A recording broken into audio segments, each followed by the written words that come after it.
जय श्री माँ दोस्तों। तो आज मैं आपको इस ब्लॉग में दर्शन कराऊंगी महाकाल के, जो कि हमारे फरीदाबाद वाले आश्रम में है। तो जैसा कि शिवरात्रि को गए हुए 10 दिन हो चुके हैं, लेकिन मेरा ब्लॉग आज आ रहा है। तो इसका रीज़न मैं आपको बता दूं कि मैंने अभी अभी नई एडिटिंग करनी स्टार्ट की है और मुझे बहुत चीज़ें नहीं पता है, तो सीख रही हूँ और ख़ुद से कर रही हूँ। तो धीरे धीरे इम्प्रूवमेंट हो जाएगा। तो यहाँ पर मैंने दिन की शुरुआत की थी सुबह भोले बाबा को जल चढ़ाकर, और उसके बाद मैंने घर आकर अपने कुछ काम किए, और उसी बीच आ गए थे हर्ष और कृति। इन लोगों ने मुझे बोला था कि हमें शिवरात्रि का जो आयोजन होता है आश्रम में वो हमें देखना है। तो मैंने तो बिल्कुल देर ही नहीं लगाई और बोला कि तुरंत आ जाओ।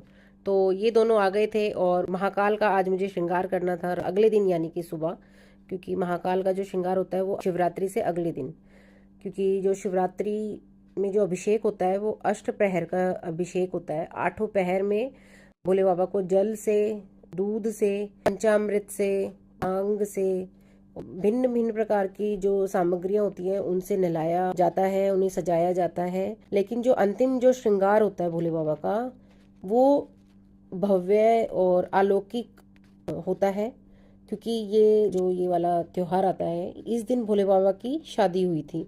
तो उस दिन भोले बाबा को दूल्हे की तरह सजाया जाता है। तो आपने देखा ही होगा महाकाल का श्रृंगार उज्जैन में, तो मैंने उसी तरीके से करने की कोशिश की है।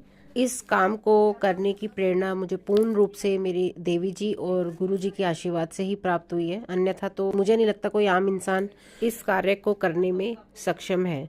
तो यहाँ पर मैं आपको वीडियो में जो दिखा रही हूँ, महाकाल के लिए आंखें बनाई थी, त्रिपुंड बनाया, ज्वेलरीज बनाई थी। तो इस तरीके से उनके लिए मैंने अपने भाव प्रकट किए कि जितना अच्छा हो सके उनका मैं श्रृंगार कर सकूं।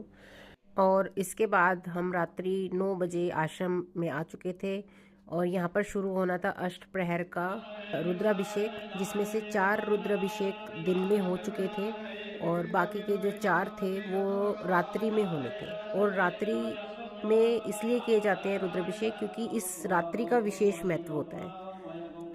बताया गया है कि जो शिवरात्रि की जो रात्रि होती है वो जप और ध्यान के लिए बहुत महत्वपूर्ण होती है, एक साधक के लिए बहुत महत्वपूर्ण है, एक विद्यार्थी के लिए, कुछ भी लाइफ में अगर आप लर्निंग ले रहे हैं, सीख रहे हैं, आपके लिए बहुत महत्वपूर्ण है। तो हमारे विधान में बताया गया है कि केवल 2 ही रात्रि हैं जिनमें जगा जाता है, एक शिवरात्रि और एक नवरात्रि। तो हमें इन 2 रातों को तो हमेशा ही जगना चाहिए।